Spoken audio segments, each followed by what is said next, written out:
evening. I'm Ann Borg, one of the co-presidents of the Massachusetts League of Women Voters, and I'm very happy to be here to welcome you to this very important panel discussion. Carbon pricing is a very powerful mechanism that can be one tool to use to decrease the amount of greenhouse gas emissions. And it's come to the forefront of public discussion not only in Massachusetts, but also nationally and internationally. So we're very pleased, the State League, that the Wellesley League invited us to co-sponsor. So I want to welcome you and introduce you to Jessica Langerman from the Wellesley League, who will give you some more information. Thanks.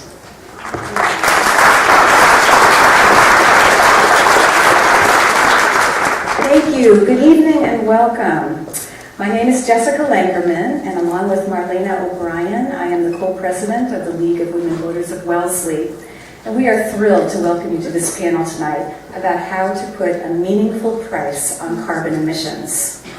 Here's how we're going to organize the evening. Everyone should already have 2 index cards.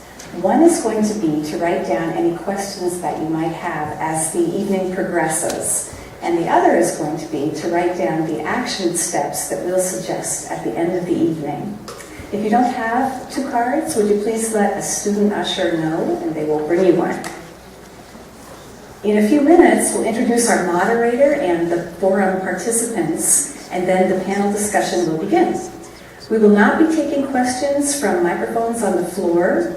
Instead, as I mentioned, as the panel progresses, we'll ask you to please pass your card down the row to the person in either aisle seat, and a student volunteer will bring it up to a League or CCL volunteer. We will look through the cards and choose the most representative to bring to the panelists for discussion.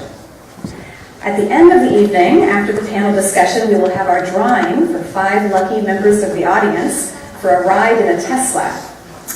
And now we'd like to begin the evening by thanking Babson College for so generously donating this gorgeous venue for tonight's event. We'd also like to thank members of the Tesla Motor Club who brought their cars tonight. We're really grateful for your participation in helping to generate so much interest in tonight's event.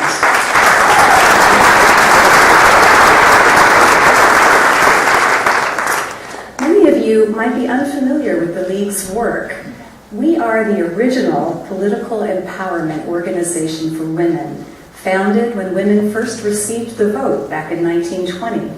We are a grassroots, volunteer-driven organization with over 140,000 members nationwide. We help create change by advocating for or against legislation. As an example of how personally empowering the League is, I'd like to speak from my own experience. Only a year ago, I was in a state of despair about the environment.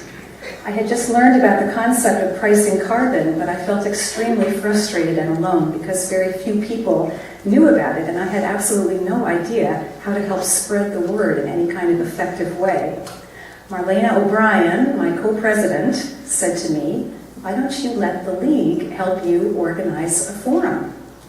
She and other women from the League taught me how to pull together an event like this. Without their experience and support, none of us would be sitting here tonight. This forum happened because I chose to take advantage of what the League has to offer people like me, people who are tired of feeling powerless and who want to make a difference. For their help, I'd particularly like to thank Lana Zamaro, Dee Ortner, Karen Price, and of course, Marlena. Now I'm going to ask you, what is your concern? Is it gun safety, voter rights, child protection? The League can help you advocate for your cause. We will teach you how to reach out to your representative or senator and how to organize on a community or a national level. And because of our sterling reputation for integrity and nonpartisanship, you will be met with respect and enthusiasm wherever you go when you say, "I'm with the League." Right now, the League is studying issues pertaining to food safety, such as the impact of GMOs and pesticides in our food supply. If you are interested in food safety and would like to become better educated and more empowered in advocating for it, please talk to a League member before you leave tonight. The Citizens Climate Lobby is also a grassroots organization founded only 5 years ago based on a model similar to the League's. We teach citizens how to lobby on behalf of a federal, revenue-neutral carbon tax. Of the Citizens Climate Lobby, James Hansen, the former head of the Goddard Institute of NASA, said, "If you want to join the fight to save the planet, to save creation for your grandchildren, there is no more effective step you could take than to become a member of this organization." I invite you to check out both the League and the Citizens Climate Lobby before you leave tonight. And now I'd like to introduce our moderator, Mr. Steve Curwood. Mr. Curwood is the executive producer and host of the radio show Living on Earth. He created the first pilot of Living on Earth in the spring of 1990, and the show has run continuously since April of 91. Today, Living on Earth is aired on more than 270 public radio stations in the United States, and you can also get it on podcast, as I do. Mr. Curwood's relationship with public radio goes back to 1979, when he began as a reporter and host of Weekends All Things Considered. He also hosted NPR's World of Opera. Mr. Curwood has been a journalist for more than 30 years, with experience at NPR, CBS News, the Boston Globe, WBUR, and WGBH. He shared the 1975 Pulitzer Prize for Public Service as part of the Boston Globe's education team. Mr. Curwood is also the recipient of the 2003 Global Green Award for Media Design, the 2003 David A. Brower Award from the Sierra Club for Excellence in Environmental Reporting, and the 1992 New England Environmental Leadership Award from Tufts University for his work on promoting environmental awareness. He is president of the World Media Foundation, and he lives in southern New Hampshire on a small woodlot with his wife and family. Mr. Curwood, thank you.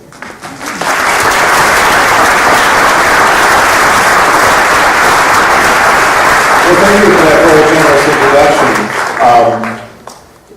It's terrific to be at an event for the League of Conservation Voters. I told the organizers of this that despite a looming schedule conflict, if my mother knew that I wasn't going to come and do a League session, I'd be in a lot of trouble.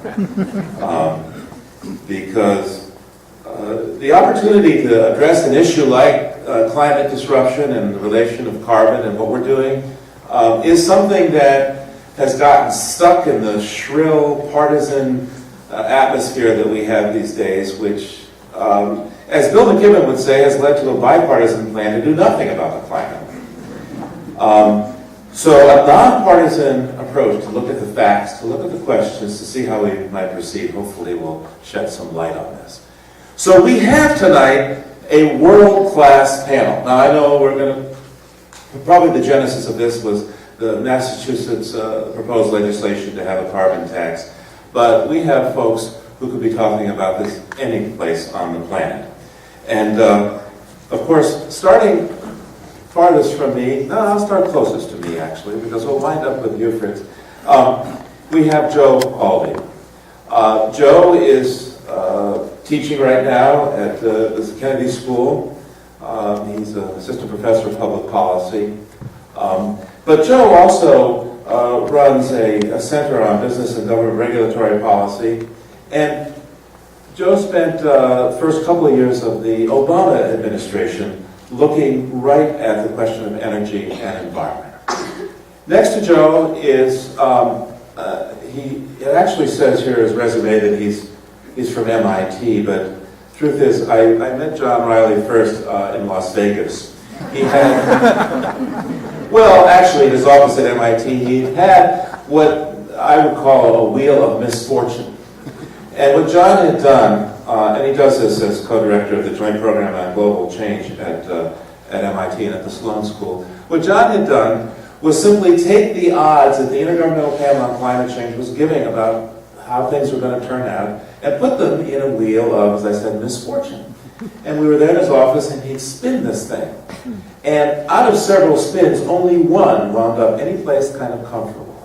All the other outlooks were, well, you know, I don't think we want to see that moving. So next to John is Gary Rucinski, and you've already heard the pitch from our host here that about the Citizens Climate Lobby. Gary is the Northeast Regional Coordinator for that. And he has been at this for a long time. We have a buzz? Can we get rid of the buzz? This is not any kind of alarm, it's just a buzz. The sound system doing its thing now. Okay, well, Gary has become prominent in advocating for a national tax on carbon. And we're going to have a lot more to say about this this evening, because the question of a tax is what we're going to be looking at now, given the cap and trade. Well, how did that work out in the United States Congress? And here to tell us how that didn't work out is Theda Skocpol from Harvard. She is an historian of science. And in this case, you've spent quite a bit of time, Theda, looking at how this all didn't work. Spoiler alert, she's likely to end up talking about what Gary is doing at the end of her presentation. And now, how many folks are here from Babson proper?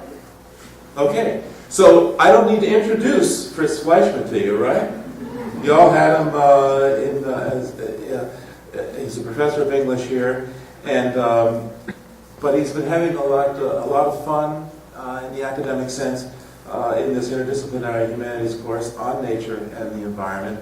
So when you first come to Babson, if you take that course, you meet Professor Fleischmann. So Fritz, why don't we start with you on our panel tonight?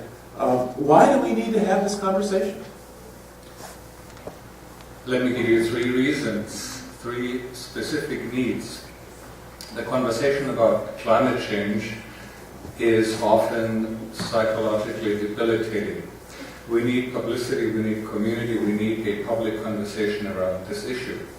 The second reason is that most people only have a foggy notion of what the policy options are. So specific information about proposals that are on the table in the legislature and proposal options is very needed. And finally,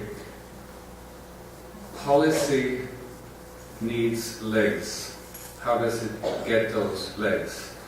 In our political climate, what we need to do is build grassroots movements. We need to make sure that lots and lots of people know about what is going on and put their energies and their momentum behind this to make this happen, to give policy legs.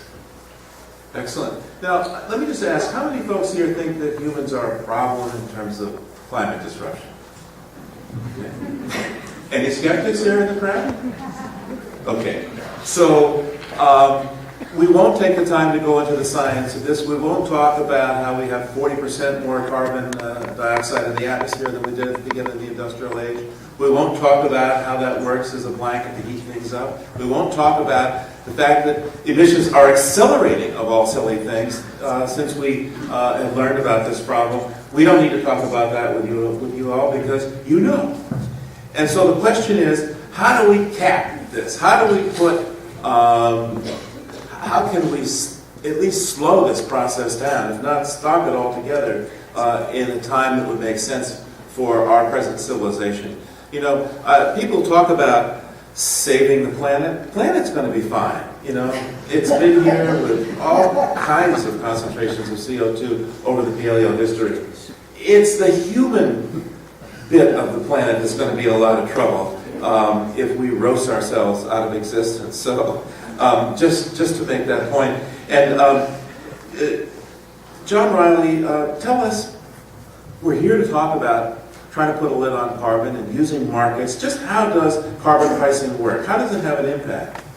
Okay, well, I mean, for economists, it's a really natural idea that we're going to kind of affect people's behavior by prices. But actually, when we look at many of the proposals and policies, or other people think, well, let's build some windmills, or let's kind of make our vehicles a little more efficient. And isn't that going to work? But we find that many of those policies aren't that effective. But a broad carbon price works by making those products and energy sources that are high in carbon, make everyone think twice when they go to fill up their pump, fill up their car, or companies think twice about when they burn coal, and try to find other ways. So it creates an efficient signal throughout the economy to reduce carbon where you can. And our experience with pricing sulfur dioxide prove that we oftentimes really, even our best estimates of where the reductions are going to come from are really wrong once we see the market start working. So when we try to direct things based on how we think it's going to work, we don't really take advantage of the innovation, the insights, all across the economy. So that's really the notion. Let people who are on the front line see the relative price change and take the actions that make sense. And really, we talk about a carbon tax, and what we're trying to do from an economic standpoint is really make those fossil fuel costs reflect their full cost to society. So it's the full cost is mining the stuff, but then it's also the impact it's going to have on the planet. So really, it's not a tax in the conventional sense of just trying to raise revenue, but revenue is raised, but it's really trying to kind of make people realize what the full cost of using these carbon-based fuels are. Right. And of course, and the notion of a carbon tax does step, rather right into the middle of the whole question of tax policy, because right now in this country we tax what we want people to do, which is you work, you have to pay a tax. So, I mean, if you look at the economic message there, is you shouldn't work, right? And yet, we don't want people to use too much carbon, but we don't have a tax. But Joe Aldy, tax is attractive, but it has its issues, I guess. Well, certainly there's the potential attractiveness that you noted, Steve, of thinking about a tax on carbon as an alternative to taxes on things we like that are good for the economy, whether it's a tax on labor or a tax on your investments. These are things that we'd like people to undertake more. We'd like people to supply more labor. We'd like people to make more investments to grow the economy.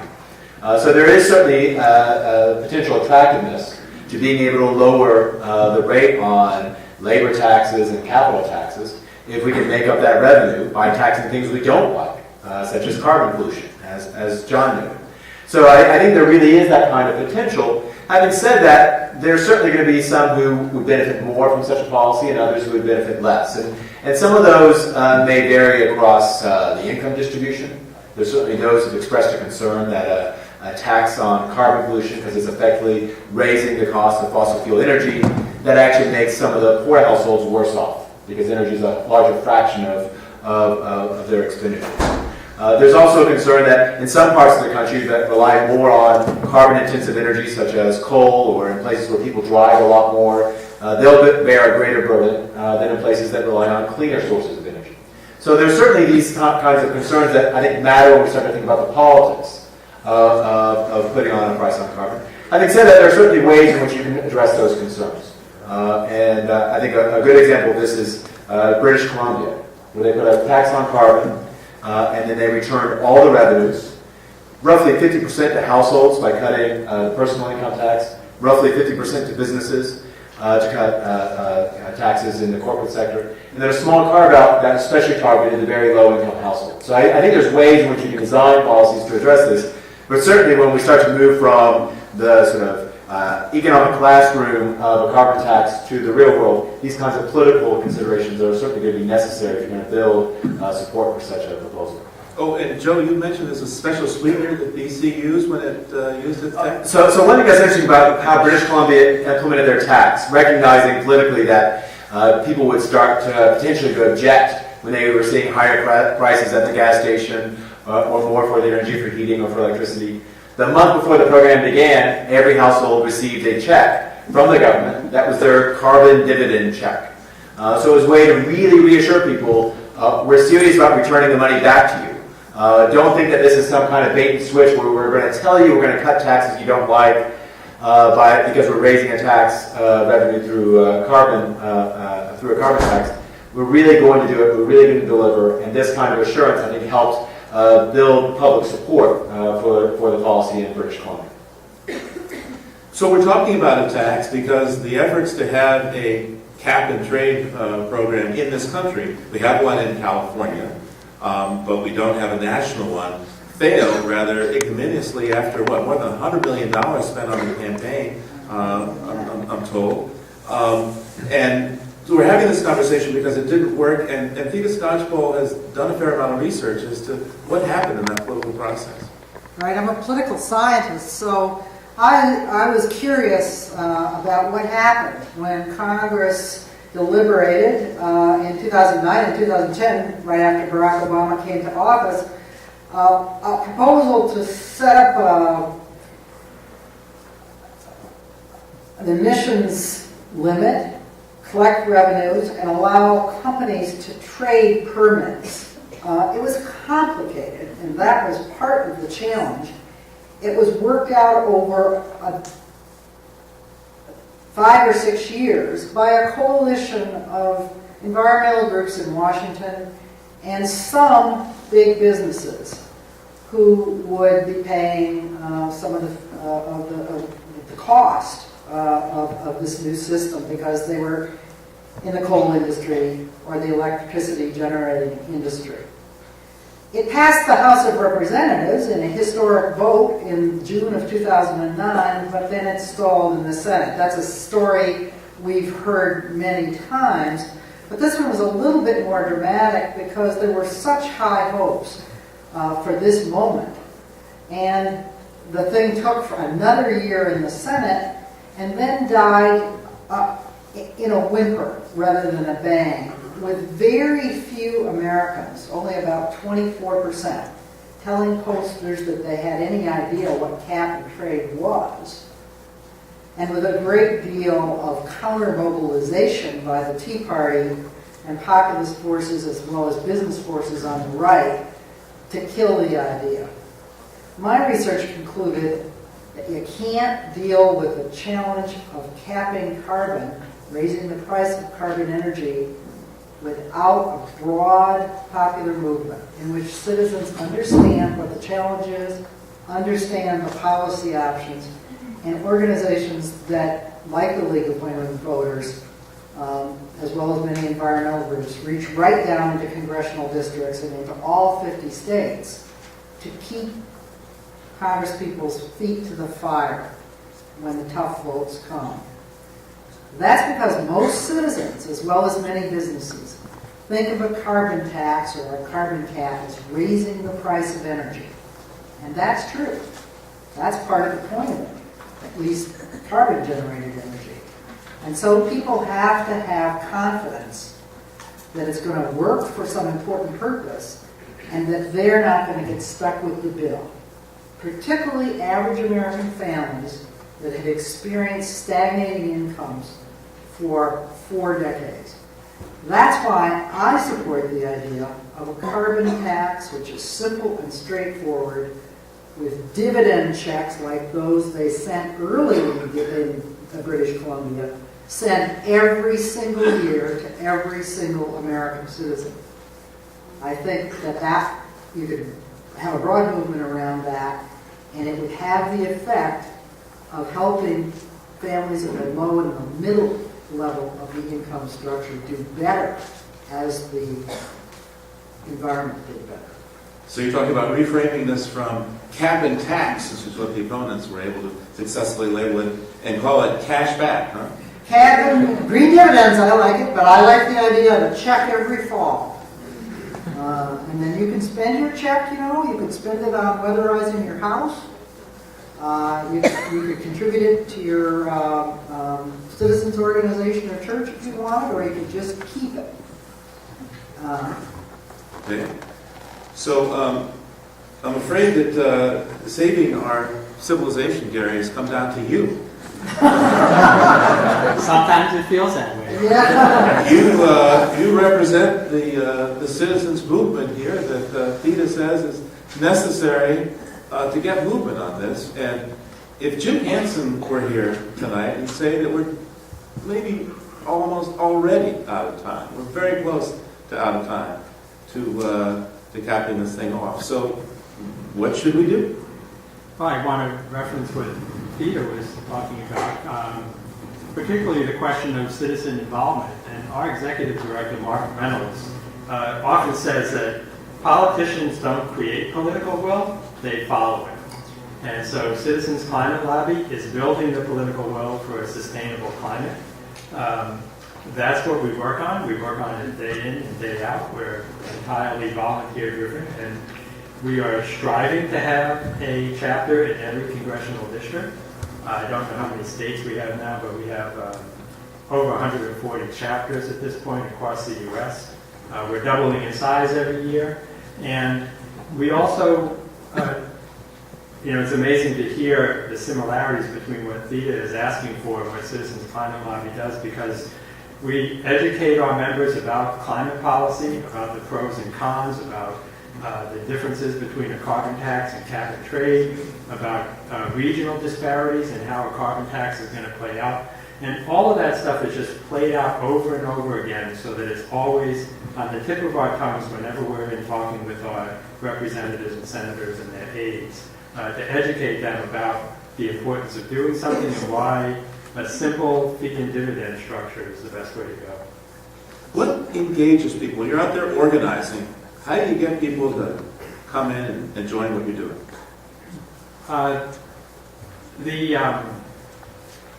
There's a certain kind of person now that's heard enough about climate change that when I meet them, there's a certain element of panic in their eyes.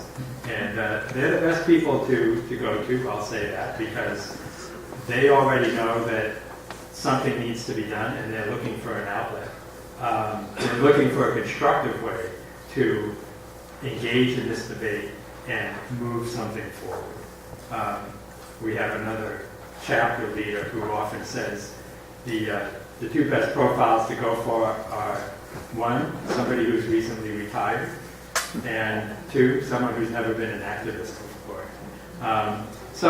You look, you talk, you find out what motivates people and what they're interested in, and you try to help them find their way to a role in the organization. So, panic. I mean, if you hear about a super typhoon in the Philippines, it upsets people. If there's a rash of tornadoes in the Midwest, or if you have a superstorm Sandy, that kind of panic? Not quite that. No, you know what? It's more the existential form of panic. Again, what was said earlier by Fritz about the Earth's going to be okay. What you said, planet Earth is going to be okay. It might take another billion or 2 billion years to evolve an intelligent form of life again.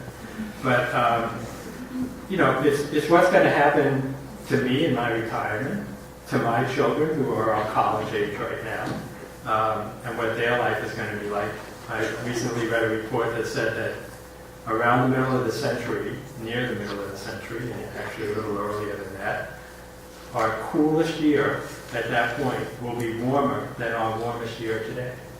That's not a world I want to live in. And so I'm working to try to preclude having that happen to my children. Okay, so how do we get this going in the U.S.? Fritz, you have a comment? Yeah, I want to speak to the question of panic. I find that simply talking about climate change is panic-inducing, which is why so many people turn away from it. I understand the deniers very well.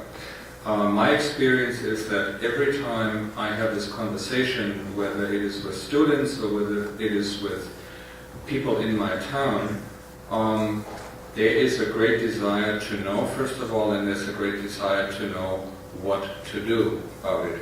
Let me just read a quick quote from a book that we've been using in class, Bill McKibben's Earth, which he spells with 2 A's, 2010. He wrote that, quote, global warming is no longer a philosophical threat, no longer a future threat, no longer a threat at all.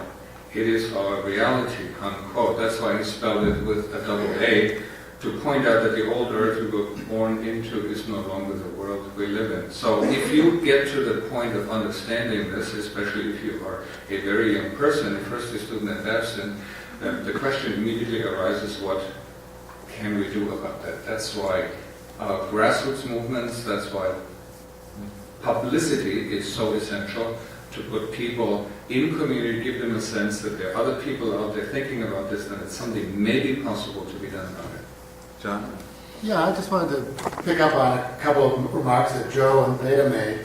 I think Joe was emphasizing that the technical details of how you structure this matters, and then Theda as well on this kind of crucial issue of how it affects people at different income levels.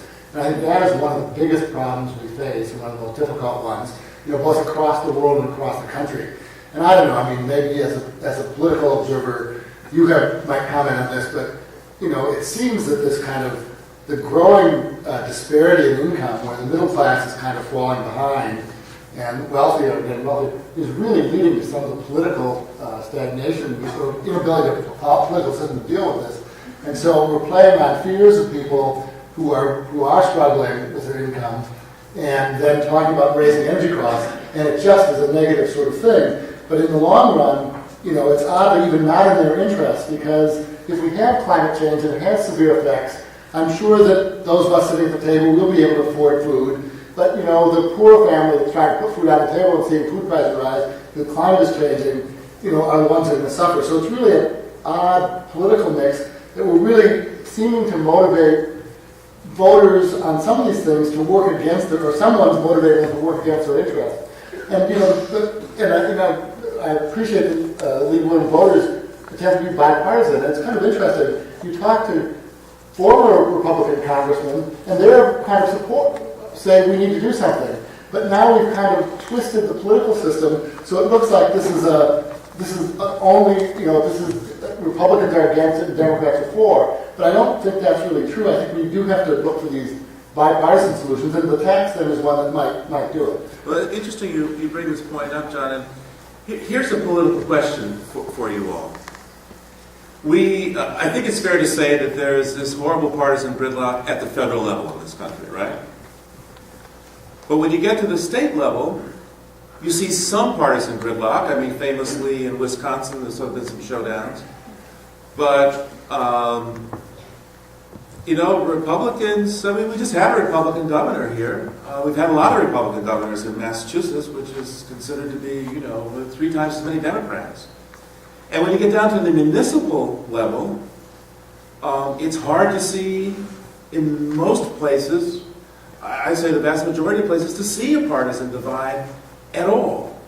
So what's going on, and what does that mean for the question of dealing with the climate crisis? Yes, Theda. Well, I'm sure others will have something to say about this. The research that I did showed that environmental causes in general and efforts to raise the price of carbon or otherwise deal with climate change are very partisan polarized if we're talking about the two political parties.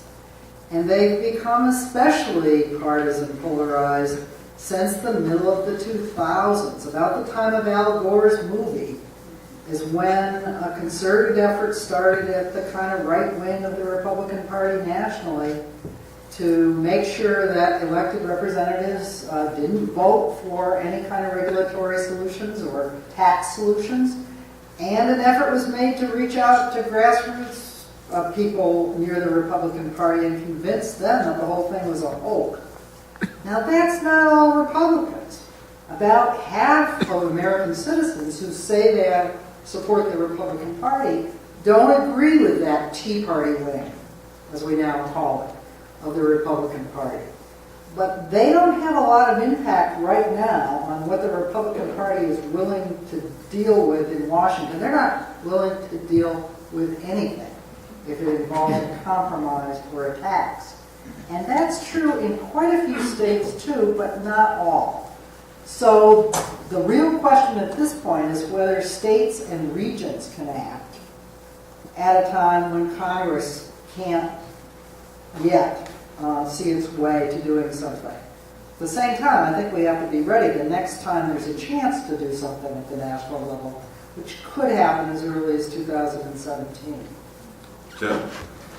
Steve, you're right. I mean, we saw in California that the 2006 law that created a cap-and-trade program, Governor Schwarzenegger was a real champion of that. Governor Pataki of New York was a champion of a regional initiative to deal with power plant emissions of greenhouse gases here in the Northeast. And if you go back just 5 years to the 2008 campaign, there wasn't a lot of debate on climate change in that campaign because the positions of the two major party candidates were virtually identical. Senator McCain's position on climate change was for a cap-and-trade program with the same targets for 2020 that Senator Obama back then was proposing. You had, in 2007 and 2008, 5 or 6 Republicans in the Senate had co-sponsored legislation that would put a cap on greenhouse gas emissions. I think we certainly have seen the politics at the national level change, where by 2010, there weren't any Republicans that wanted to engage in a meaningful way on cap-and-trade legislation. Some of that reflects, I think, what has been happening with the Republican Party. Senator McCain had to deal with a primary challenge from the right. And that was, I think, one reason why he decided not to become as active on this issue as he had been previously. So certainly we've seen changes that make it harder to sort of seek out a compromise.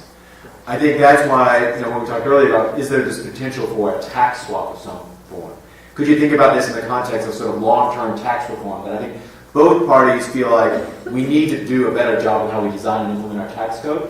Maybe that provides a basis for getting a deal, but it's hard to imagine what kind of compromise on tax reform we might see, given the attitudes towards tax policy we see, certainly from the extremes on the right. So I think it does then pose a challenge. Do we look to states and localities to sort of show the way, to serve as sort of laboratories for the federal government to finally figure out what would work and work well to deal with this problem? And how do you answer that question? I turn to Gary. I wanted to come back because I don't want to leave the federal discussion yet. And the reason I say that is, in part I'm an optimist. I probably wouldn't be sitting here if I weren't an optimist. But Citizens Climate Lobby, and with respect to the grid lobby in Washington, we had one chapter that began working with the office of a senior Republican. And you're not going to name that person. I'm not going to name them. It's a problem. You can't. Well, it's okay.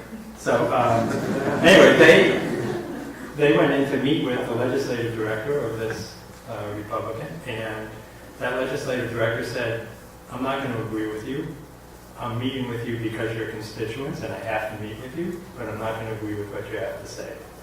And they began a discussion, and the only purpose of that meeting was just to get another meeting.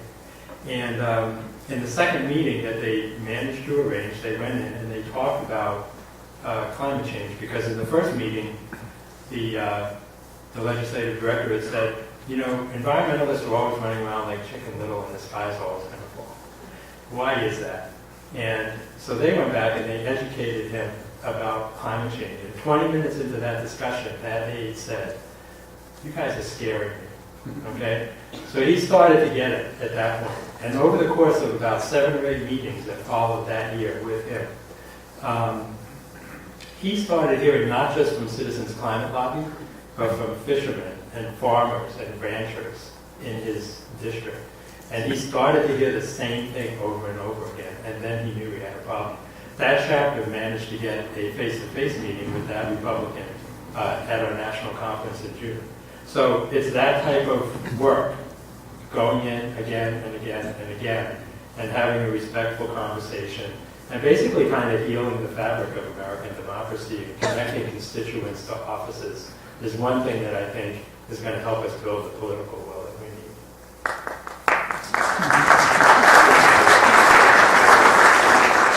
Just for kicks, a little tidbit from the guy who does some stuff in the program for us, who lives in Georgia, says that the Tea Party in Georgia is taking on the establishment over solar rules. And they're calling themselves the Green Tea Party these days. So politics do change. We want to stay on the national side. We want to talk about the proposed state tax here. More comments on the national side? One advantage of doing things at the state level, I would say, is that it will inspire businesses that have to operate on a national and international scale to put pressure on Congress to act nationally. It's partly a question of modeling things for the rest of the country, but I think we should be realistic. It's also going to take pressure. And two kinds of pressure really matter, from businesses on both parties and from constituency groups in the individual districts of congressmen and women and senators. That's what they listen to when push comes to shove. Go ahead, John. Yeah, I might just say, it is, the Congress on this is really peculiar because it's like they're behind almost everyone. I've worked with Florida a bit, and you go to Miami or Tampa, and they're like, they know sea level is rising, and they know they have no defense. And so cities that are, we know New York and New Jersey with Superstorm Sandy, so there the feeling is real. We now are hearing from farmers. I mean, there's a beautiful thing in USA Today showing how the corn growing has moved way up in North Dakota, unheard of, 20 years ago because of warming. So we're seeing, people are seeing it. We work a lot with some of the biggest industries in the country, and I remember talking to Vice President Ford describing it, and he said, "Oh my God, that's what you're talking about? That really scares me. We need to do something." Or we talk to even the large oil companies that understand something needs to be done. But then we get into this political grid, and it just doesn't work. It falls apart for some reason in the national government. It's like, I guess if you're so busy being a representative, you don't have time to go out and see what the weather is doing or talk to their constituents. So we have a lot more observation in the general public and recognition of it. It's just we're really behind in the national level. You should have solved that problem when you were in Washington, Joe. Fritz, the argument for local engagement is also quite simply that we need successes. People need successes. People need to see what can be done in their community and in their state so that they keep hope alive. We need a sense of agency that encourages us to work for broader changes and to persist in the face of the daily barrage of bad news, which is what is raining down on us. And even listening to Living on Earth is not always a cheery experience, although I'm a faithful listener. So let's dig into the state question, because I don't know if the senator and the rep are here who put the bill in the hopper, but right here. Okay. If you want to stand up and wave to the crowd for a moment so they know who you are.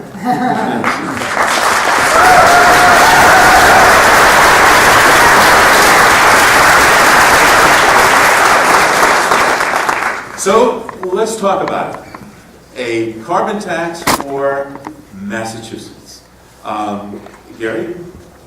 Right, so as many people probably know, I'm also the co-founder, along with Jessica Langman, and chairman of something called the Committee for a Green Economy, which is a ballot initiative committee that we hope will end up putting questions on the ballot in 2014 and 2016 about a carbon tax. One of the first things we did was commission a study by a very reputable econometrics firm, and we asked them the question, not could you reduce emissions or could you drive emissions to a certain level, but rather, could you improve the economy by implementing a carbon tax?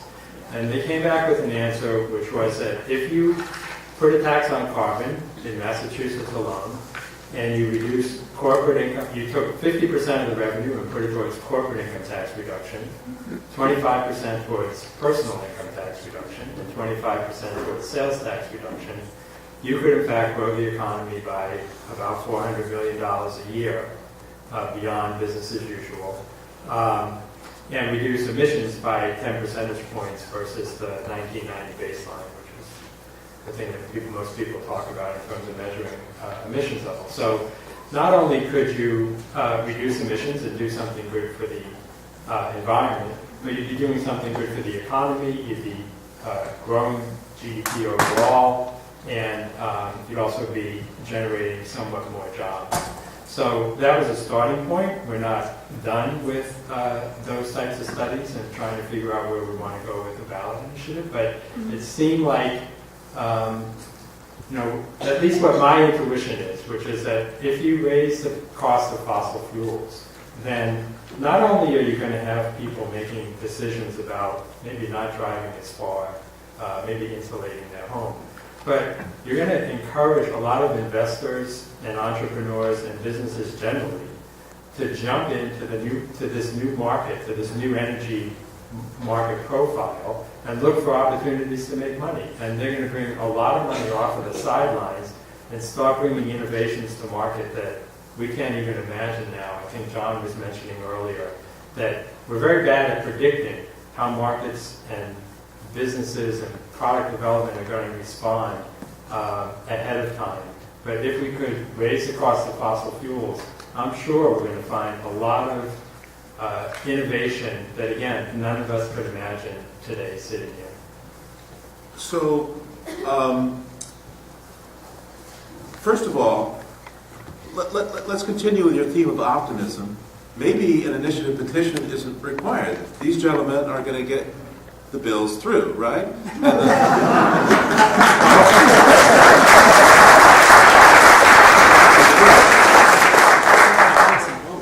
And I want to ask the economists here to respond to the core notion, though. Let's just say that the tax does not stimulate growth. Let's just say we're talking about something essentially revenue neutral. We're talking about something which is specifically going to put a disincentive in the economy to use carbon-intensive fuel. Okay? And whether or not you get a peace dividend or a carbon dividend, whatever you want to call it from it, maybe you do, maybe you don't. But at the core, does this make sense? And what are the pluses and minuses working in the state environment? I'll just tee off this part of the discussion by noting that not so long ago we talked to the BC Minister of the Environment about this, and frankly she was kind of nervous that BC was getting isolated as the carbon tax is going up there. She was glad that there's a deal to bring California and Oregon and Washington together as a group there. She was really thrilled that this deal has been struck because she was concerned that she was going to start to lose some business over the border because it'd be cheaper to do business in Washington State, say, than in British Columbia. So, but if you economists could start on this discussion about, okay, Massachusetts does this. Last time I looked, Oregon and Washington and BC and California aren't very close, so kind of stick out the old Bay State neck here with a tax. What will be the effects, the pluses and the minuses? Well, when I agree with Gary, I think, a tax will create incentive for innovation and will push those innovators who are thinking clean and green to move ahead so it can make that profitable. I think you see arguments on both sides. One is this is going to be job killing and economy destroying, or it's going to be a hugely wonderful thing. I think the study there is a modest benefit, but I think the impact on GDP, we're always trying to make a projection of a counterfactual world we want. No one will really notice the impact on GDP in the big scheme of things. The economy will grow fine, and it'll be a little different than it might have been, but we won't know what it might have been. So the key thing is keeping the focus on the carbon reduction. I think that's the most important thing. And there are some risks, depending on of some companies types losing, some moving. We do have the leakage problem, which worries us with less than comprehensive taxing. Those carbon polluters will move out of the state. We may get other industry that replaces it, so it's not an economic loss. But then it really doesn't have the benefit because the emission happens somewhere else, and we import the goods that were made with that. So there are some leakage issues. You really have to, but we try to do it with international negotiations where everyone does it at the same time, and that's never going to happen. So we have to start somewhere. So you really have to see it as getting the ball rolling, I think. Joe? Yeah, I agree with John that the key thing here is demonstrating some leadership and hopefully having people follow you soon thereafter. I think the concern in BC is they now have this tax that's $30 a ton. That's pretty meaningful. If you were to have $30 a ton here in the U.S., you'd be paying about a quarter more for a gallon of gasoline. So it's a pretty meaningful tax they have there. And they're looking to Ottawa and not seeing much happening at the national level in Canada. You do have some other provinces that are trying to take some actions to deal with this issue. Interestingly, Alberta, the big oil producer, does have a carbon charge in their economy. Quebec is moving forward with cap and trade and actually trying to integrate their system with California. But I think the key thing is, as John noted, when we think about the environmental impact, is that if we're not thoughtful about the design of the policy, there is this concern. And it may not just be you move a factory somewhere else. It may be I'll just import a little bit more electricity from somewhere else. And it may be a little bit more carbon intensive, and it undermines the environmental benefits of reducing emissions here in the state. So this is something that California has tried to grapple with in the design of their cap and trade program, since they're a big importer of electricity, and they don't want there to be gaming of the system. So it looks like California's cleaner, but it makes all the neighboring states look dirtier. And there's been a fair bit of empirical research that shows that this is perhaps a bigger problem between states within the U.S. than internationally. That when we look at environmental regulations generally in the past, we see more of that kind of relocation of activity and pollution-intensive activity within the U.S. because there aren't really other barriers to trade. Whereas with international trade, it may be less likely that we see firms relocate in response to a carbon price.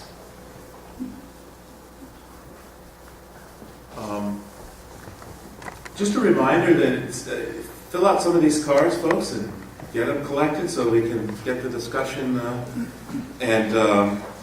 I've been given all the details of our representatives here.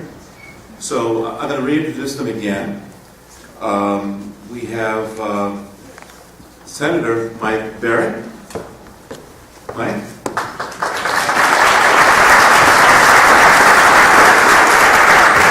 And Representative Jay Kaufman.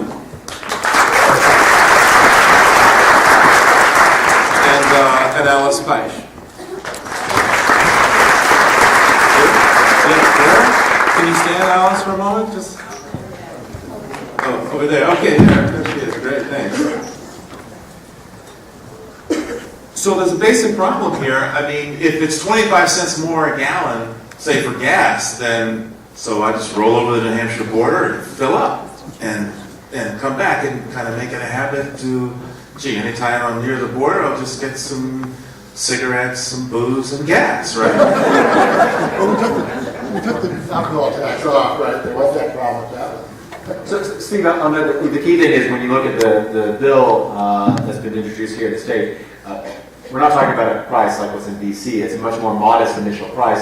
And I think that's important to demonstrate how this can work and how it doesn't get into this, it shows that you can do this without tanking the economy. I mean, the kind of criticism that one hears from those who are really actively fighting any kind of effort toward climate change suggests that anything we do to lower our emissions is going to destroy the U.S. economy. And what's amazing, we've actually made some decent progress in the last half dozen years. We've seen our emissions in the power sector decline dramatically, in part because natural gas has become quite cheap, but also because we've seen support for a dramatic increase in generation of electricity from wind and from solar. Wind power generation is triple what it was 5 years ago. So we've seen these things happen, and they're not tanking the economy. We can make thoughtful, prudent investments in the energy system. We can take advantage of the shale gas revolution in a way to really lower our emissions of CO2 as well as emissions of local air pollutants. So, basically what a carbon tax is trying to do is say, wait, we're going to take advantage of the lessons we've learned from the experience with energy price changes in the past and do so in a way that directs people towards innovation that is going to still deliver the energy we need to drive our cars, heat our homes, etc., but in a way that's better for the planet. And I think that's the important thing is when we look at the kind of proposals under consideration here, they're a modest first step, but hopefully gets others involved, and whether it's within the U.S., when we think about engaging countries around the world, if we can all take sort of modest first steps together, it's easier to take those second, more substantial steps down the road. And who knows, Massachusetts might move. I mean, someday we might have offshore wind energy here. A New England compact is not too far down the road. I mean, speaking of the political science, I mean, these are the states where you do find Republicans who are interested in doing something about climate change issues, and they are heavily Democratic states. So, not too far in the future, it ought to be possible to pull in even Maine and New Hampshire into such a compact, I would say. There's, of course, a regional greenhouse gas initiative among the power companies that does not include New Hampshire, but as opposed to New England and New York and Pennsylvania, maybe Jersey in there. Okay, from the floor, how exactly does a carbon tax work, and why not call it a fee instead of a tax? Who would like to take that one? Go ahead, John. Well, I tried at the beginning, but I obviously didn't do a very good job. Wait a second, maybe qualify this. Maybe the questioner wants to know what we're really talking about here in Massachusetts, what's proposed, rather than sort of a theoretical carbon tax and focus it down. How would Okay, so specifically, well, again, the study that we did for Massachusetts was to take, it's a gradually increasing fee on carbon or tax on carbon. It doesn't matter what you call it, really.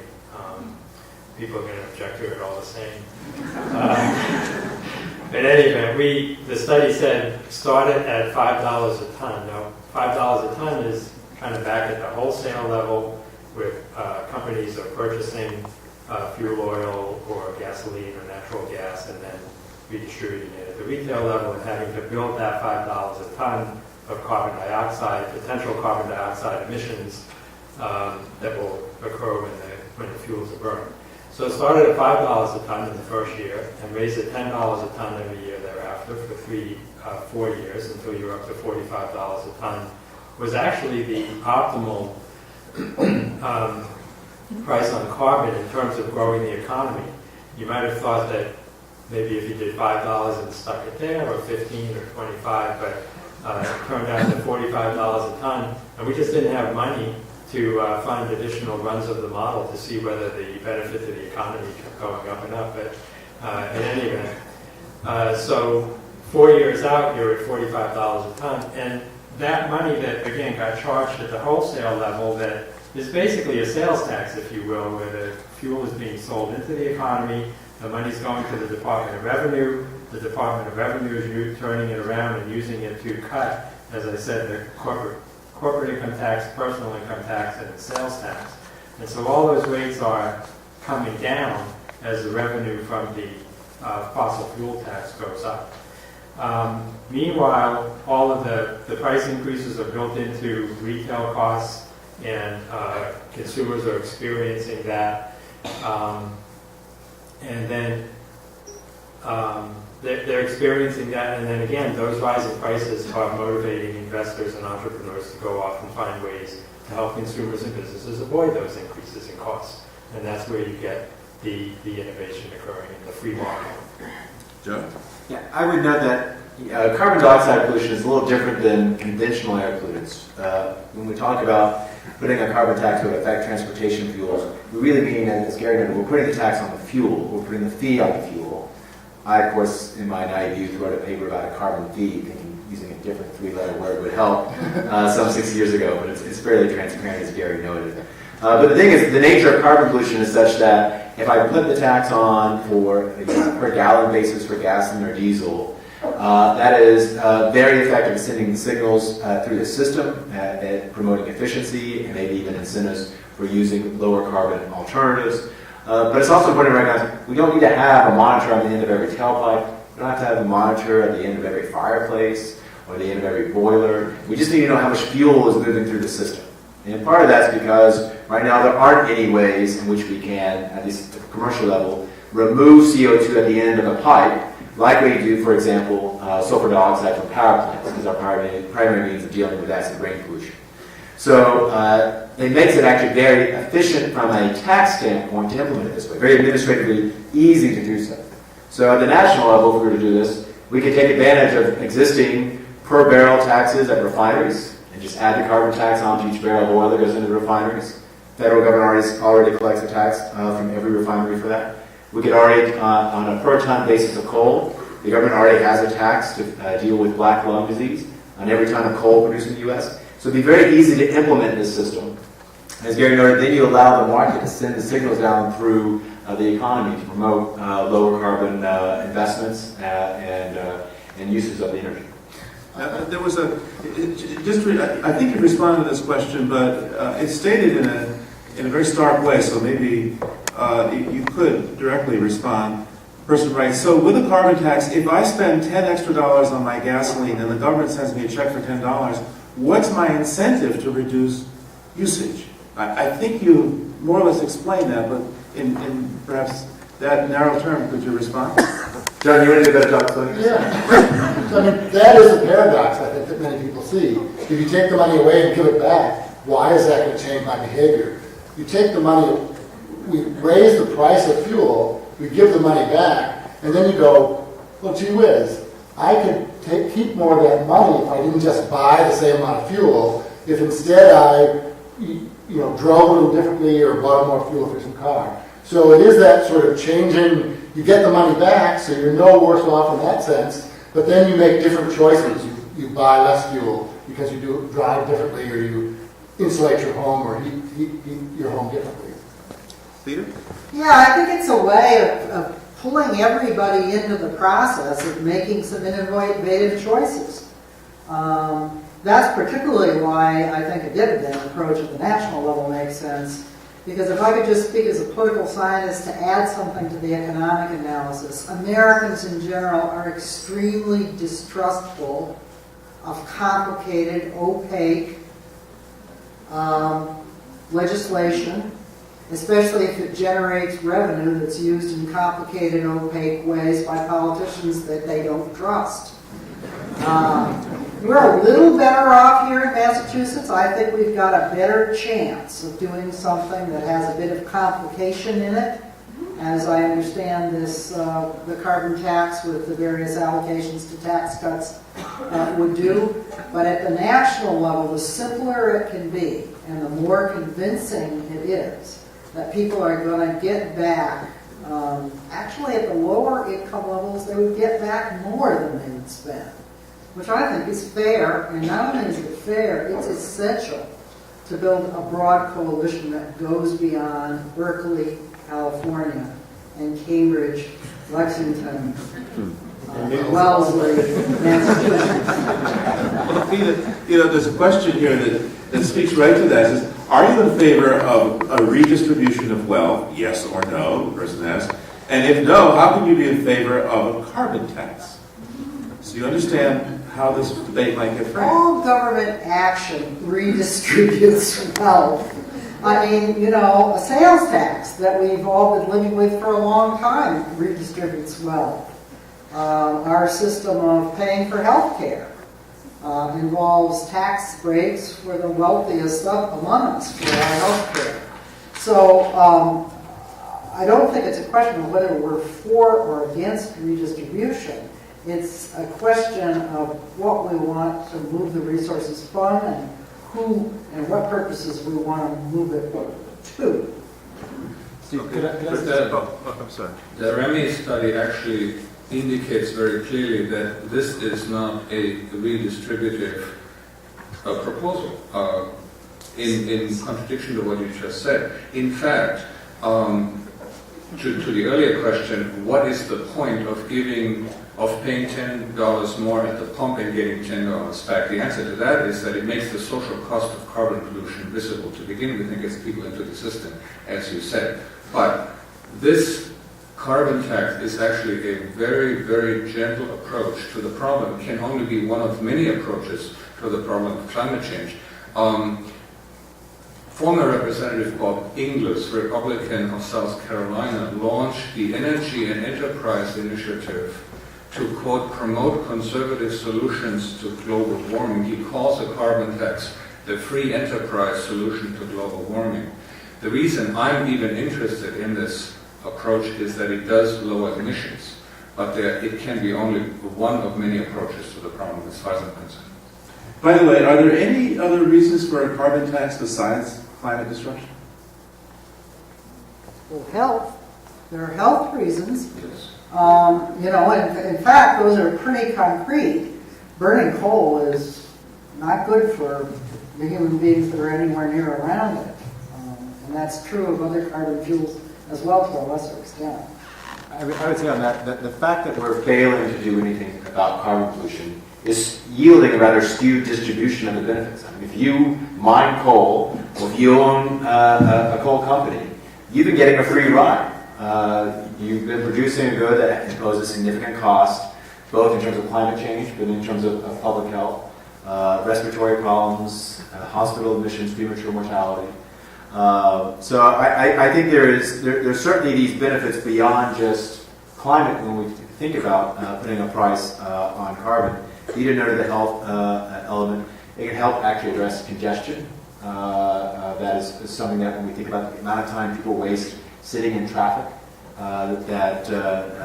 putting a price on carbon may help provide at least a little modest improvement in dealing with congestion. And I think it's something, too, that's important when we think about what we do here in Massachusetts, what we do here in the United States. It can also serve as an example for what other countries can do. And when you look around the world, it's not just that countries are failing to put a price on carbon. A lot of them are subsidizing their fuels and keeping them well below competitive market prices that cause them to consume too much of fossil fuels. So being able to demonstrate how we can use the market in a way can help reduce carbon pollution, can reduce local pollution problems, certainly can deliver fiscal benefits that we talked about, the ways you can use it to reduce taxes on labor and capital. So I think there's a lot of benefits here. But certainly, having said that, John and I can convince each other this is a great thing. But there's certainly when one engages in the political arena, a lot of questions and uncertainties that I think people have. But certainly, when you look at the current state of the economy and the kind of situations a lot of Americans are facing. Joe, I know that you talked a lot about subsidies. Are you aware of any Massachusetts subsidies for carbon that ought to come under the microscope here? I'm not aware of any, and I think one thing that is interesting when you look at what Massachusetts does through some of its energy policies, that may be another way we sort of think about the use of revenues. Through our renewables policy in the power sector, we do raise some monies that fund investments in clean energy. And so when I think about the potential uses of a carbon tax, we've been talking pretty much about how you can return the monies to people. I think it makes sense to keep a small slice. It may be for a national program, only a couple of percent. It doesn't need to be a lot of the money. But a small slice for investment in energy research and development. And that R&D can help complement the kind of private sector incentives for innovation. To make sure that we've got the kind of sort of basic research and the sort of foundational research so we can get the next generation of commercial technologies that will have very low emission impacts. John? Yeah. So the question on distribution, I mean, it's possible to construct a revenue recycle that is distributionally neutral. So there's no reason why it necessarily have to transfer income from the wealthy to the poor. That's a construction that I think many of us think makes sense here, but it isn't necessary. I got concerned about this because in a lot of cap and trade proposals, people talked about giving the allowances away to industry. And that would have been a huge giveaway of money that would have been reflected in equity prices. And so that would have largely went to shareholders of those companies. So that would have been taking money from the poor who were paying energy costs and giving it to the relatively wealthy who own more of the capital. So I think we want to be concerned about the distributional impacts of this. We can do it in different ways. I think there's some benefit I think there is some motivation. I'm with Theda on this idea that we want to try and help, make it not a big cost for the poor and maybe even a benefit for them. But the amount of redistribution we're talking about this is really quite small relative to income. We're not talking about taking, giving hundreds of thousands of dollars to, it's not 10 or 15,000.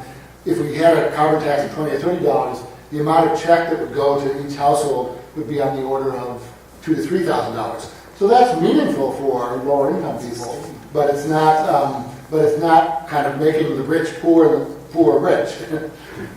Theda, yes. Well, that's right. I mean, although let's not underestimate how much a few $1,000s, even $1,000 would mean, unfortunately, not just to the poorest households these days, but actually to quite a few in the middle class. But there are two kinds of redistributions here that I think we're confounding. I mean, we're talking Joe the plumber, redistribution from the rich to the poor. But the other kind of redistribution that we are talking about is across sectors of industry. And there's no escaping that fact. And believe me, the sectors that would be redistributed away from, they know. You're not confused. And they're mobilized. And they're putting a lot of resources into not just lobbying and pushing back, but into so-called research to counter the arguments that we've heard here tonight, and into mass mobilization. It is a political battle. It will be a political battle. And that's why people have to understand the stakes. There have to be lots of citizens-based organizations involved. And there has to be a sense on the part of the wide citizenry, either in a state or a region or nationally, that they are going to gain something in terms of freedom of choice and perhaps even net income out of the transition. So in mentioning the sectors that are going to take a hit on this, someone posed a question really about jobs as well. I mean, in Massachusetts, the Remy report talks about gains, but what are the possible losses in jobs? And similarly, nationwide, what would be, especially the short-term impact of a serious carbon tax on folks in the coal and oil, and if you get to $45 a ton, even the natural gas industry? So, I think one of the reasons for trying to kind of phase this in gradually is it gives time to adjust. So if we phase in, over time, then those industries will slowly grow slower and then maybe contract a bit. So we're not laying people off in the short run, we're just growing slower. And then we're developing the industry in other areas, developing other industries and other jobs. So we don't see this from a macroeconomic standpoint as an employment issue as much of a kind of a signal transfer of other things. So we don't want to do it. I think if we did it very abruptly, then it might be an issue. I think it's tough, but in this period where we have relative unemployment, I think that there is lots of cash sitting around the company because they don't know what to do. Actually, giving some people direction of what they might do with it might actually spur investment a bit in the short run and be almost better because it kind of would get consumption going, which we kind of need. So I think that might actually, in the current economy situation, kind of getting people moving and investing. And one of the things we hear from a lot of industry is we know something's coming, but we don't know what it is. And so we're not investing because we're just holding back, waiting to see what will happen. So if we had brought a little resolution to this thing, I think could be a benefit. I mean, it's hard to see that in our economic models oftentimes, but I think it could be a bit of benefit in the short run. So we want a gradual move, and then I think it's not an employment issue. It's just redirecting the economy. But you're talking about engaging voters here, and the vast majority of folks who vote, when they hear the word that money is going to go for investors, they think it's for the fat cats, that it's not going to trickle down to them. Or many are skeptical of this. So how can you engage people in an investment theme if they can't fill their lunch bucket almost immediately with it? I think. So, it's not that we're giving money to investors. Investors already have the money. They're looking for a signal, right? And a carbon tax would be that kind of signal. As John mentioned, a lot of companies know something's going to happen. They already work with internal social costs of carbon in their business plans because they're anticipating that something's going to happen, and they want to make sure calculations they're doing for 10 or 20 years out actually make sense, assuming that the price of carbon eventually materializes and it floats to what they think the value is going to be. The other point that Theda was making about the opposition to doing this, obviously coming from the fossil fuel industry. Citizens Climate Lobby did some research because we're interested in reaching out to everybody, and we wanted to reach out to the fossil fuel companies. And we did some research on their websites, and we found out that in fact they have made investments in renewable energy. But eventually, they pulled those investments back. Why? Because they couldn't compete with fossil fuels. So fossil fuel companies are actually very well positioned to benefit from a clean energy future. They won't be selling off their huge inventory of fossil fuels, but they've got the chemists, they've got the physicists, they've got the geologists, all of the talents that you need to make a serious dent in moving to a renewable energy future. So they have a lot of opportunity coming too. Joe? On this issue of jobs, I think one way to sort of illustrate this back during the Waxman market debate in 2009, you had the mine workers union radically opposed because they were trying to protect the roughly 95 to 100,000 coal mining jobs that we had in America. Yet the steel workers union supported the bill, in part because there's a lot of steel going into windmills. And they saw a lot of opportunities in the manufacturing sector that could benefit, that would actually create demand for the products that their union members produce.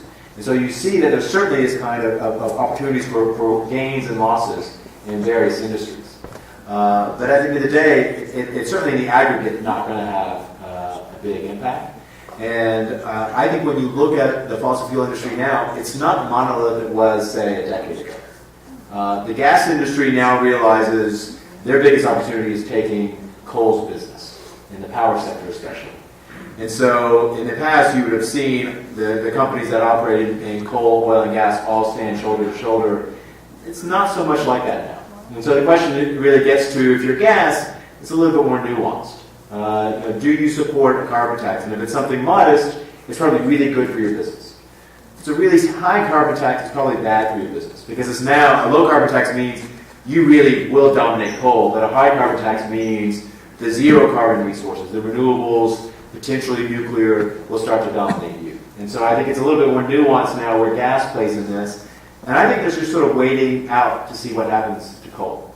And probably because we have these other environmental regulations that are coming down the line that will affect coal. And I think the gas guys feel like we can sit here, we don't have to advocate for anything, and we're going to continue to see our market share increase as coal bears higher regulatory cost. Theda? You know, I think that's right, and that's why we saw, I think it was Exxon, being prepared to talk with the Environmental Defense Fund about a carbon tax. They like the idea of predictability, and there's so much money sloshing around in that industry that they already are hedging their bets by making investments in other things. I would point to natural gas as a huge bridge here. The coal industry is a goner in all of this, and everybody kind of knows it. My sister lives in West Virginia, and you're not going to get West Virginia on board with any of this. My sister, yes, but the rest of the state, no. The thing is, the Massachusetts economy is one that has industries that will benefit from green transition. Healthcare industries, likely research and development. I mean, heck, any kind of investment would be an MIT tax in many ways. It would be very good for MIT, and probably Harvard would do well as well. So I think you're talking about a state where probably the effects on innovation and on jobs and on industrial innovation or economic innovation would be very good. On the other hand, that's not the whole country. So I think there's a difference between what might be possible in Massachusetts and what might be possible more generally. Go ahead, John. Yeah, I think we do need to think about how we deal with those regions of the country like West Virginia or coal that are very dependent on that. I think that is important because they're going to be disproportionately. Well, I mean, there's not a good record on this, but job retraining and other sorts of things. I mean, I think, well, John, wouldn't it be relatively cheap if there are 100,000 miners in West Virginia and we gave each of them $10,000 a year until they recover? I mean, that would cost us what? Is that $10 million a year? I mean, isn't that peanuts compared to the cost of the health effects of burning coal, let alone what's going on in the climate? I mean, after all, miners for generations gave their lives and their future so that we could have these lights on. These aren't, some sort of robber barons. These are people who really, by the sweat of their brow and the blood that they shed down there, made America what it is today. So shouldn't we be willing to compensate these folks in this transition to say, hey, we needed you then, maybe, but now we're moving on, but we're going to take care of you? Yeah, I think we should in some way. I think it's a really tough issue when you look at it. Not that I've done it, but if I think about being a coal miner, I can't think of anything I would almost pay money to get out of it if I could, just because it is. It's good. It's honorable work. We have to respect people, but it is dirty and risky and sort of thing. So, in some sense, helping people get out of it could almost be a better life for them. But I think we do have to kind of, think about how we help people do that. And I think, on the one hand, I think when you are a hard worker and you're honorable work, you think it's honorable work, you don't want to just take a check.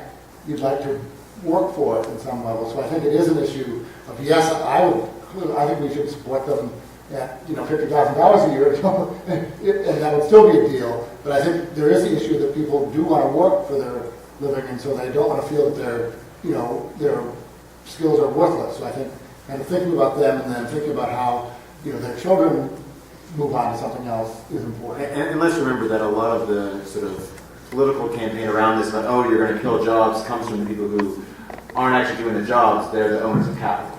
They're the ones who are going to take the big hit here. So here's a conceptual question for you folks. Here's a conceptual question for you.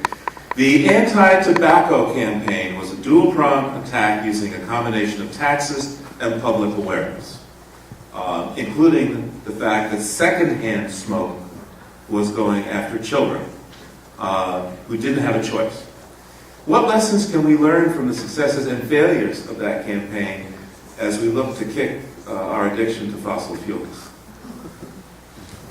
Well, I'd say, it took about 50 years to get from recognizing that cigarettes were dangerous to kind of get into where we are. So we may be doing almost as well with carbon. I think these things just take a long time. But I think that education, Gary's group that is trying to get out and educate people is just the right thing to do.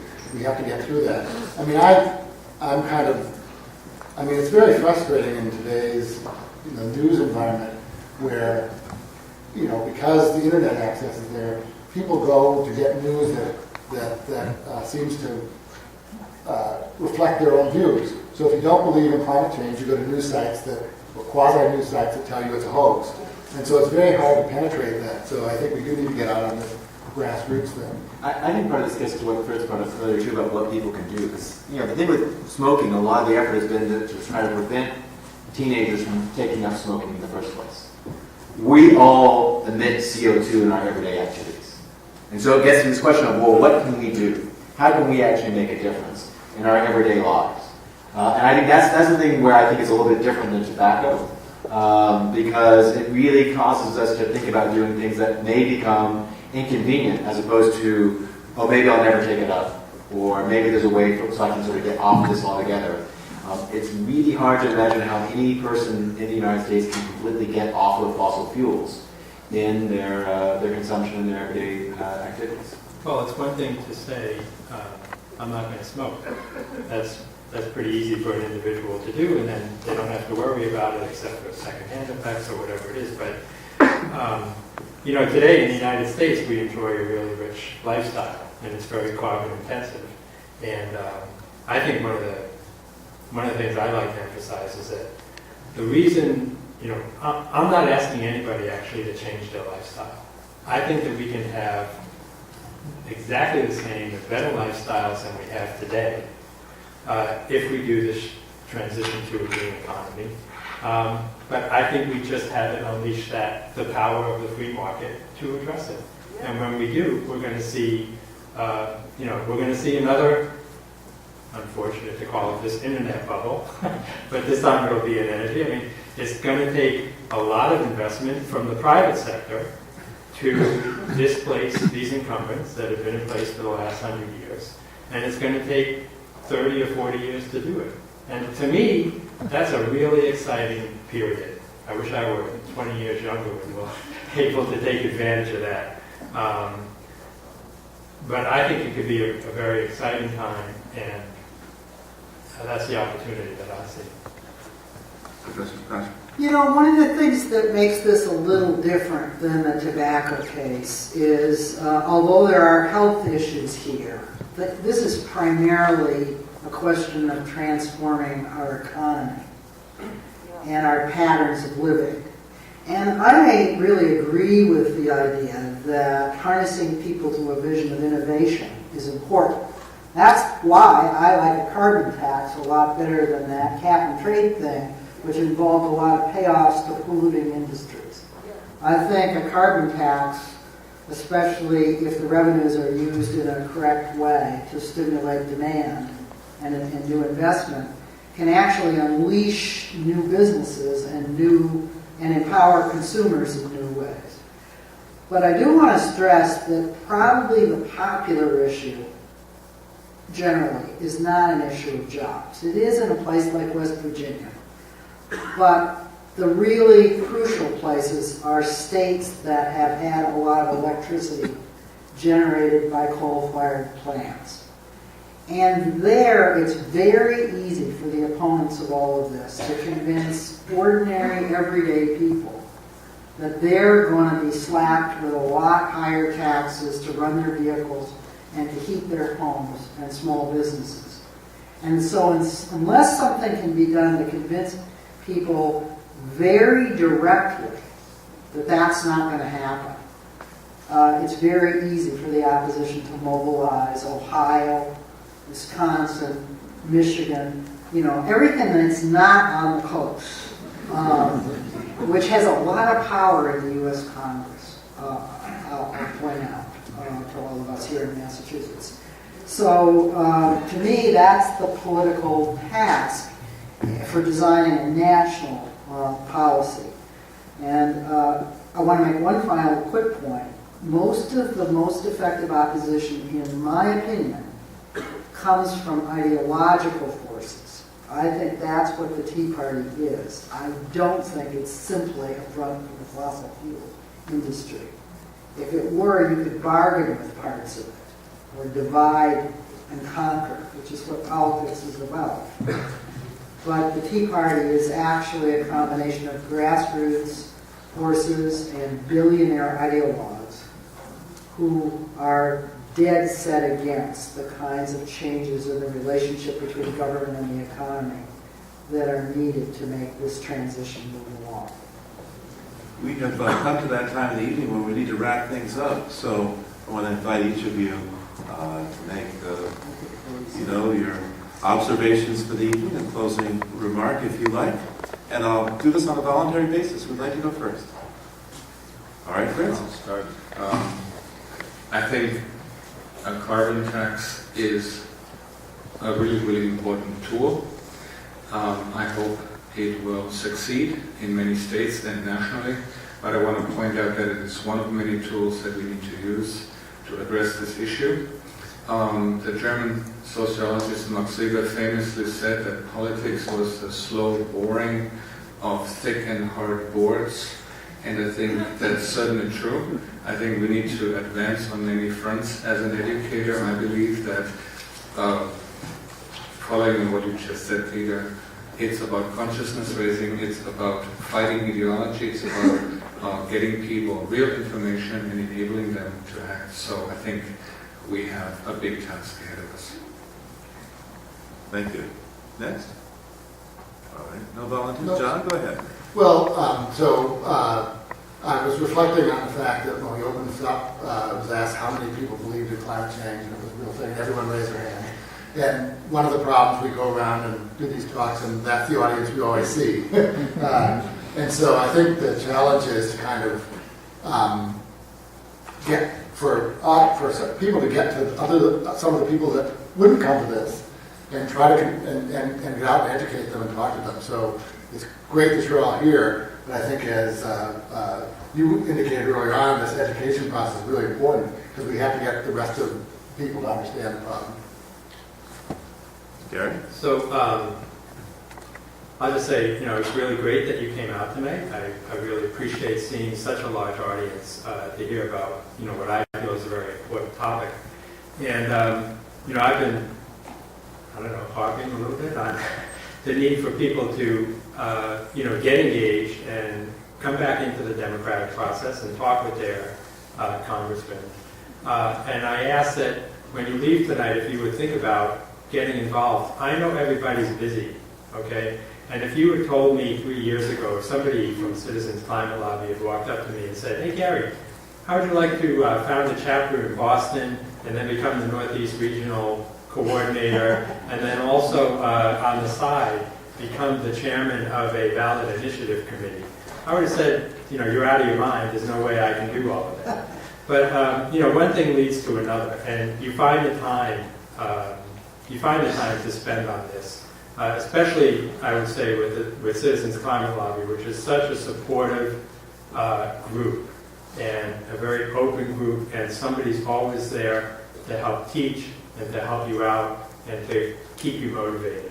So I hope you'll give some consideration to joining, whether it's Citizens Climate Lobby or Committee for a Green Economy or Move On or 350.org. Get involved with one of these Or the organizations. League of Women Voters. Or the League of Women Voters. And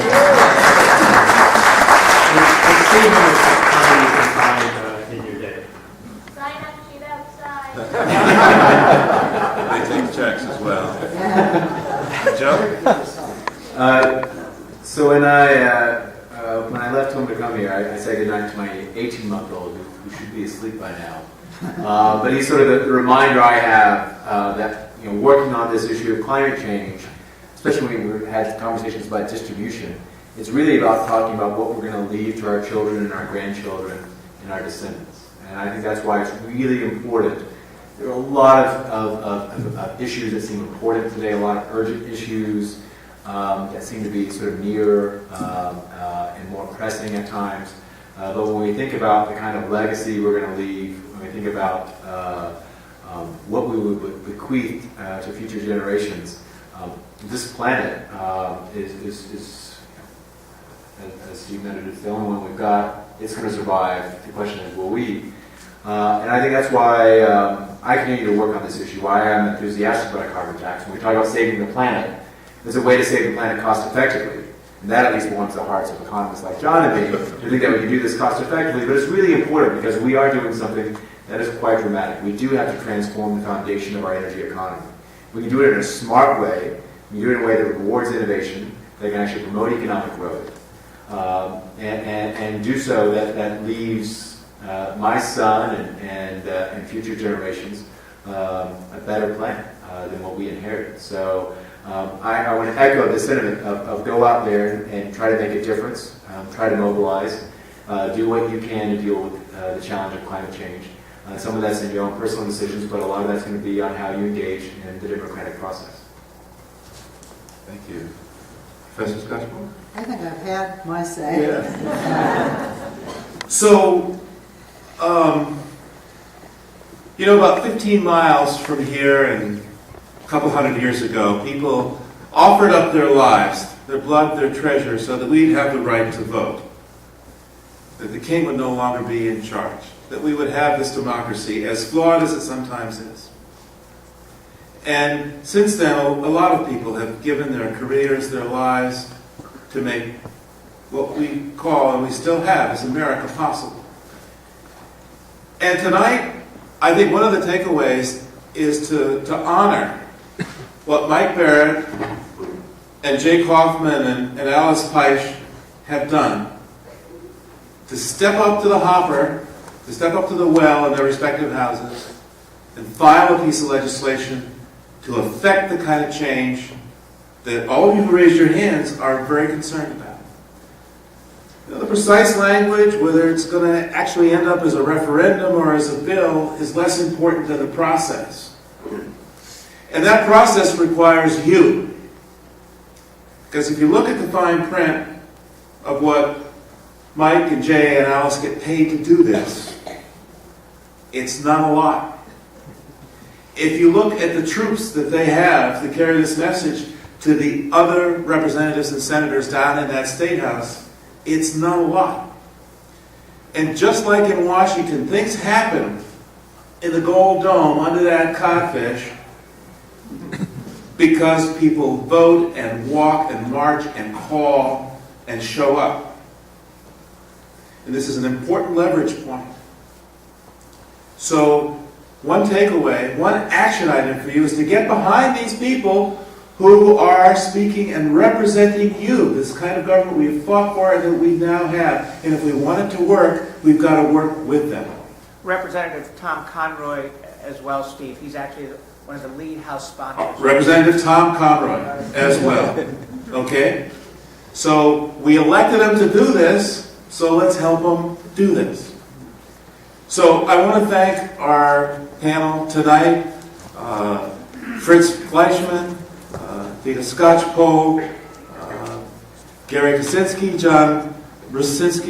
Gary Rucinski, John Reilly, and Joe Aldy for taking the time tonight to inform. How many folks here got something out of tonight? How many folks here will now tell your friends about what's going on in the league in this question? Yes. Okay. And I want to thank the league for organizing this. Thank you so much.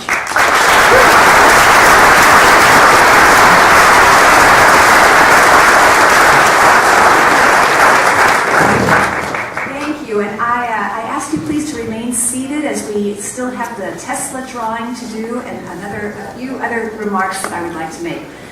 Mr. Curwood stole my thunder as tonight I intend to introduce to you the three legislators that are here tonight and to explain how exactly you can support them. All right, first though, I know we've got, that's quite all right. First though, I know we have a lot of students in the audience, and so I'm going to throw you an easy ball, a low ball. How many of you, all of you in the audience, are registered to vote? Raise your hands. Okay, pretty good. How many of you know the name of your state representative or senator? Well, I shouldn't be surprised in this crowd. Now, here's a much harder question. How does your state senator or representative know your name? Ah, that's really wonderful. Okay, very good. All right. I was going to say, do you think they know the Koch brothers' name? Because there's really no excuse. If you think that your voice doesn't matter, that is complete rubbish. Exactly as Mr. Curwood said, we all have what our ancestors conferred upon us, many of them at the expense of their lives, and that is the vote. I assure you, your legislators want to hear from you, but you have to care enough to reach out to them. So tonight, I'd like to give you the opportunity to meet three of the legislators that are here. We have Representative Alice Peisch from Wellesley. We have Senator Mike Barrett. And we have Representative Jake Hoffman, both of Lexington. Gentlemen, would you please stand? All right. Very good. And Rosie Hunter, Joshua Bassicus, Sean Fitzgerald, and Sam Anderson, would you also stand? Rosie, Josh, Sean, if he's here. Sean, are you here? Sean is not here. Sean is not here. And Sam are all invaluable legislative aides. Along with Representative Tom Conroy of Sudbury, who couldn't be here tonight, unfortunately. Of Wayland, thank you. Senator Barrett has submitted legislation for a state carbon tax. It's H2532, called An Act Relative to Shifting from Carbon Emissions to Transportation Investment. I've made copies of the bill and they're on the Citizens Climate Lobby table outside.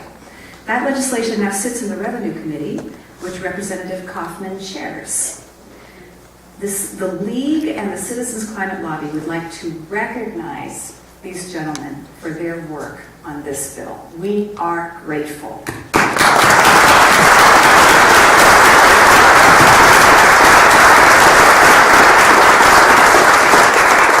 I mentioned that Representative Peisch is a co-sponsor, and what these legislators need now is your help.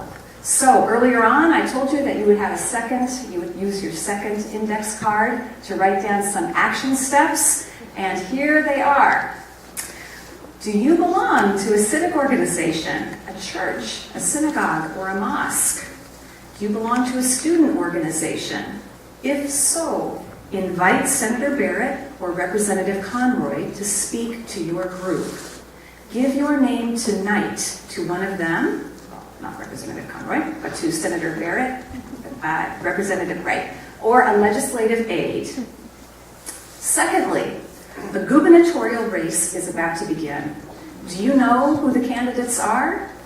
Get involved. We need to make what we are now calling environmental tax reform a key issue. Go to candidates' meet and greet nights. Ask them if they support environmental tax reform, and tell them that if they do, you will do everything in your power to support them. And finally, I do ask you to consider, please, joining the League or Citizens Climate Lobby.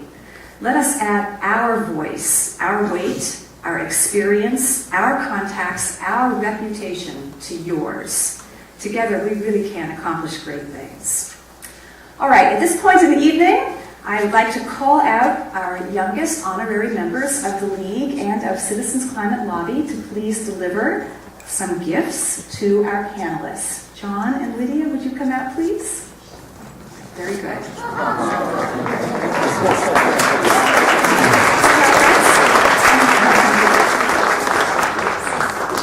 Oh my gosh, it's a Tesla.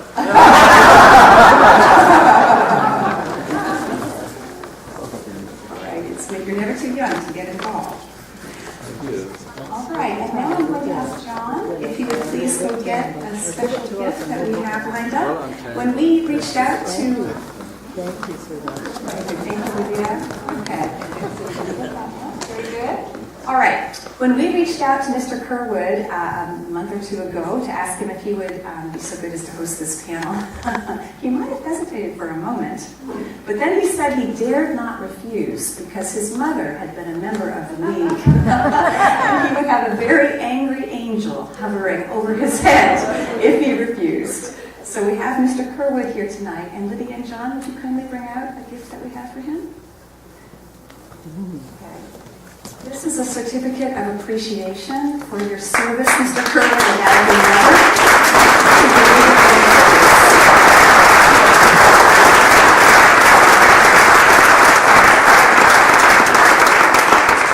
Thank you very much. All right, and now for the moment we've all been waiting for.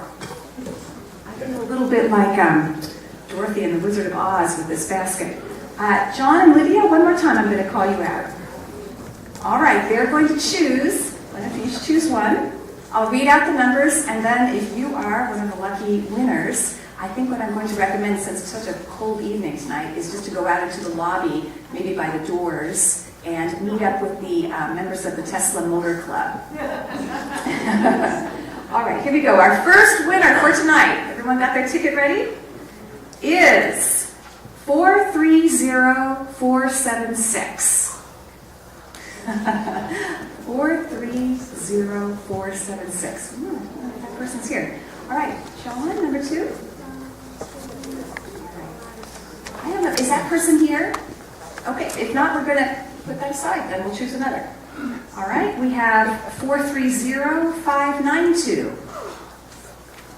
430592, not here. Oh, they're going to regret this. Okay, 430478. Do we have a winner? Okay, we've got one winner. Fantastic. All right. I'm not sure. Okay, and the next one. Okay, here we go. 430564. Woo! Okay, winner number 2. All right. 430647. No. Okay, John. I did. Okay, we'll keep going. All right, 430486. All right. Okay, we've got 3 winners, 2 more to go. 430672. All right. And the last winner, here we go, 430365. Aha! All right then. All right, everybody, that's it for this evening. Thank you for attending. Remember your action steps. at the Steakhouse.